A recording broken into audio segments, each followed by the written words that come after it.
Hey guys, D.Bowie here, and this is how to play safe lane Bloodseeker in 701 featuring BigDaddy.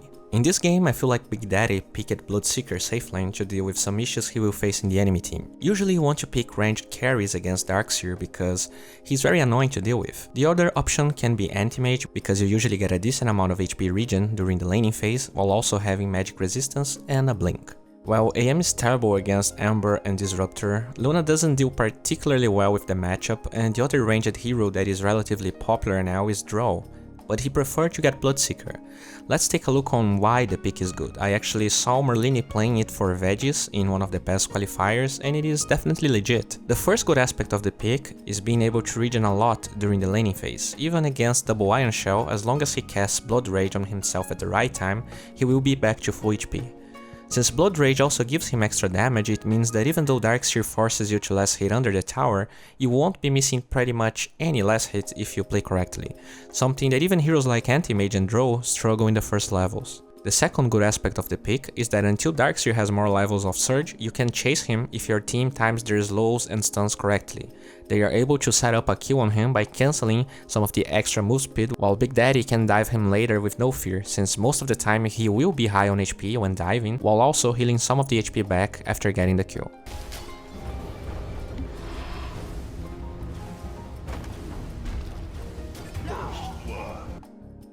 The third good aspect of the pick is that Blood Rage is not only good in helping you stay healthy against Darkseer. If you have a good duo or tri-lane, you can cast it on the bulky offlaners to increase the amount of damage you deal during the fight, and with good blocking and awareness from his supports, they get another kill. Most people, when they pick Bloodseeker, they are either trying to counter invisible heroes like Slark, Riki, or mobile heroes like Anti-Mage, Queen of Pain, Weaver, she's actually invisible as well, or they're just too high or drunk playing Dota when they shouldn't be. I feel like the hero is legit, he was just never played by pro players. In the last patch, I do agree that even though he had things he was good at, he tempered off too soon and too hard, and most pro teams never bother playing him, but maybe this patch is different, I don't know. At least BigDaddy made it feel pretty good this game. Regarding the skill build, I feel like No Tails is perfect for safe lane until level 6. With 2 points in Blood Rage, you have it on all the time, so you can always get less hits and heal or go on people. 1 point in Blood Right is great to get vision of the people you're diving, and well, you need at least 2 points in Thirst. The skill doesn't scale so well after the second point, and I will talk about why I think he maxes Blood Rage and Blood Right first. A lot of people hovering around the 4k bracket still have the notion that creep equilibrium is absolute. And I mean, when you're playing safe lane Anti-Mage with no kill potential, a jungler in your team and gankers in the enemy team, that is probably true. But in this game, No Tail can do way more than just farming 8 creeps per minute. Since Darkseer is jungling, he can force the tower, giving go to his team without putting himself in danger since he is always healing. Darkseer, as a good offlaner should, goes to defend the tower, but he underestimated Bloodseeker again. Well, the first good play from BigDaddy here is focusing entirely on the Iron Shell creep, avoiding that damage if he decides to dive Darkseer. As soon as he takes it down, he starts right-clicking Darkseer, and to be frank, he shouldn't be there in the first place. Look how many hits he's able to get before he even gets in tower range. Darkseer felt confident in juking him with Surge, but the vision from the passive and Blood Right guaranteed the kill without even needing to use Rupture. Right after that kill, another sad play happens. Earth Spirit goes in to kill BigDaddy, but he didn't account for Treant being in the direction he engaged. Really unfortunate. One thing I want to mention, and that players often forget when they try to mimic pro players' playstyles, is that they go stuff like Midas into Radiance and they try to dive heroes as they see BigDaddy doing here. But look at his items. He has Magic Wand and Infused Raindrops, something that I rarely see from Bloodseekers, to deal with the damage from the enemy team so that he can actually survive the dives and snowball from the kills. This also allows him to pressure the enemy tower at nighttime, alone, without fear of getting killed by a rotation, since it would be very hard to bring him down with those items. One thing that could be bugging you is the fact he went Treads instead of Phase Boots, the item I recommended on my last video about fear playing him. The biggest difference here is that he goes for Mask of Madness later, so he doesn't really need the percentage move speed from Phase Boots. At the same time, Phase and Mask of Madness makes him very squishy, so this combination is better in my opinion. As he keeps forcing the tower, pay attention how now, at nighttime, with no vision of other enemies, he doesn't dive, even though he has vision of Darkseer. Bloodseeker is one of the weirdest heroes regarding power spikes. You can't expect to be able to kill everyone all the time, even though you had the best laning phase ever. In fact, you only got that amazing laning phase because you were playing Bloodseeker, probably the best melee core in lane against Darkseer. At this stage of the game, especially because it's nighttime, you're better off fighting with your team, and since Treant was revealing Pugna's position, they get 2 kills. And I mean, don't get me wrong, I said that he can stay in the tower at nighttime forcing it, but I didn't say that he can dive people.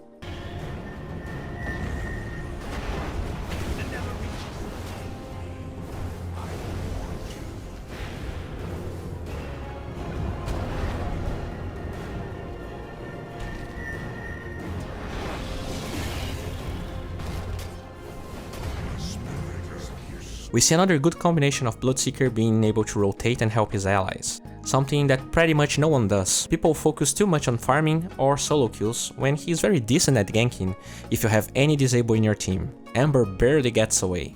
One thing I did not mention is why maxing Blood Rage instead of the passive.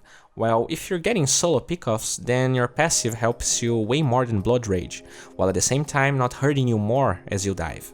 But this is not the case, he's trying to get kills with his team, so if you pay attention to his clicking patterns in the Ember gank, his plan is casting Blood Rage on Ember while he prays for Blood Right to land. If you're going for solo pickoffs, it's very risky to go on someone with 40% damage amplification on you. It means that with any enemy rotation, you will explode. That's why usually people went for the old build maxing Thirst, and don't get me wrong, Thirst is great. But when you're going for a kill with your allies, placing 40% damage amplification on an enemy from the start of the gank is way better than getting damage slowly as the fight progresses. Even if that happens, he has 2 points in Thirst. Also, since he wants to max Blood Right for many reasons, one of them being able to deal with Ember Spirit, he amplifies his damage output way more than if he had Thirst. As he makes a stack, Slardar gets jumped and he gets another kill. It really bothers me how people don't try to use the hero in teamfights, instead they keep going for solo ganks after solo ganks and they usually die after killing the hero they wanted. And yeah, the hero is decent at it, especially against heroes like Quap, Anti-Mage, Weaver, but he is decent at teamfights, especially when you're not the one starting them. Yeah, at first sight, Bloodseeker is the dumbest hero in the planet, but watch closely, as Slardar and Disruptor are fighting to the death, he manages to Blood Rage him at the last second, healing him while killing Disruptor. He gets stuck in the trees, uses a very nice Blood Right, either zoning the enemies or silencing them. As that happens, his Mask of Madness is about to reach him. Radiant's middle tower is under attack.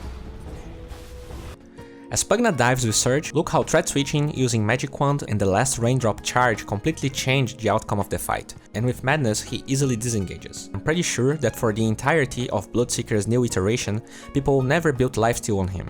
The logic is that if you're getting kills, you're healing during it, and I guess that's true.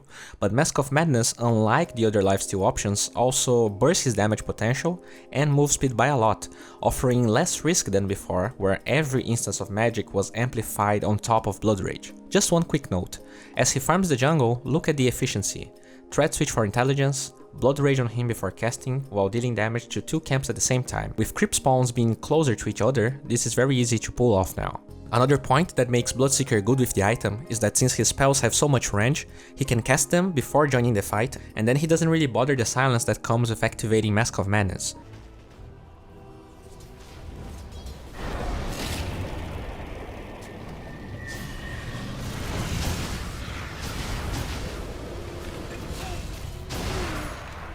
One very interesting aspect of No Tails play this game is going BKB first item right after Mask of Madness. Most of the time I feel like you can manage to sneak another item in the build before it, but just look at the enemy team. They have Glimpse, Searing Chain, Stuns of Stuns, and Slow from Earth Spirit, so he would most likely explode to the magic damage before doing anything, or just be perma-kited until he falls. To be honest, it really takes a lot of resolve to go BKB at 15 minutes into the game when you're winning so hard. But as I said, Bloodseeker is very different from other heroes. Being this far ahead with him is nothing like being this far ahead with a Luna or a Sven. You don't scale well with items, and going Radiance or Dagon first item to trade your life for a support will give the enemy team all the gold and experience they need to hold the advantage until we're too weak to win. In this fight we see BKB being very good, no one has an answer for him. One thing to mention though is that even under BKB, you are silenced by the Mask of Madness. Also, walls those through BKB, that's nice to know. Just after that fight, BKB pays off again, and at this point we can say for sure it was the best decision he could have gone for. Ember Spirit TPs in the shrine, probably waiting to chase the enemy Crystal Maiden, and this is an amazing bait, since there's only a sentry ward there, Ember only has vision of CM attacking it. As he is jumping, No Tail pre-casts Bloodright, and with him silenced, No Tail only turns Madness on as he right-clicks.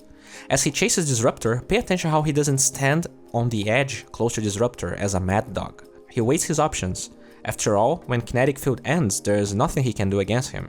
Glimpse was spent. Also, notice how he never used Rupture during the entire engagement, until Pugna shows up.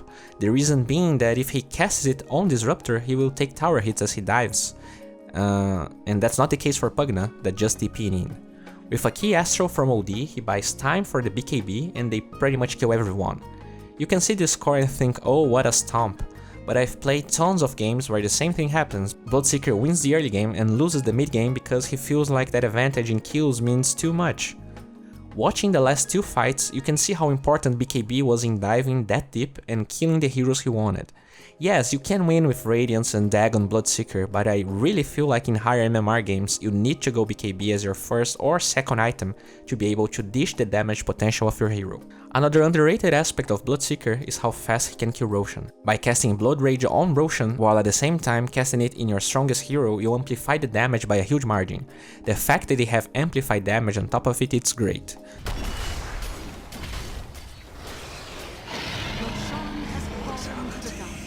The next item of choice is Shadowblade. Usually this is a good item before BKB, but in this game No Tail changed the order. In this fight they get another good trade, but he gets greedy and tries to find someone alone and dies. This is the main reason why BKB was scored this game. Against well-coordinated teams that play sentries where they fight or where they are defending, it is very hard for him to get kills against that team without either dying afterwards or being controlled. Another good aspect of going Shadowblade and Mask of Madness is that it allows No Tail to gap close on fights when the enemies are still healthy. Without any type of move speed bonuses, he is too slow and kiteable. So let's take a look at this fight in particular. As he split pushes, take a look on how diligent he is with his TP. He only goes in after Disruptor uses Glimpse, because that would force his BKB instantly. That allows him to use BKB for something more important, Static Storm.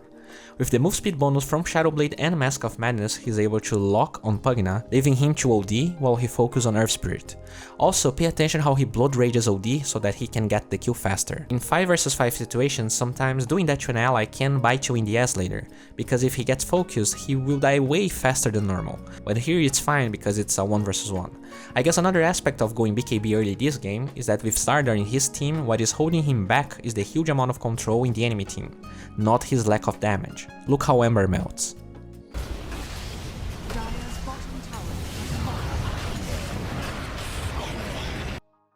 Well, this wraps up for today. If you enjoyed this video, please guys, give it a thumbs up. If you want to see the extended version of this video, please check the link in the description. And I can't overstate how this video wouldn't ever be possible without the huge help from the Pugna guys, so please, show them some love. Pugna is a platform where you can learn from people like Chessie, Fogged, Slasher, Monib, and get better at the game.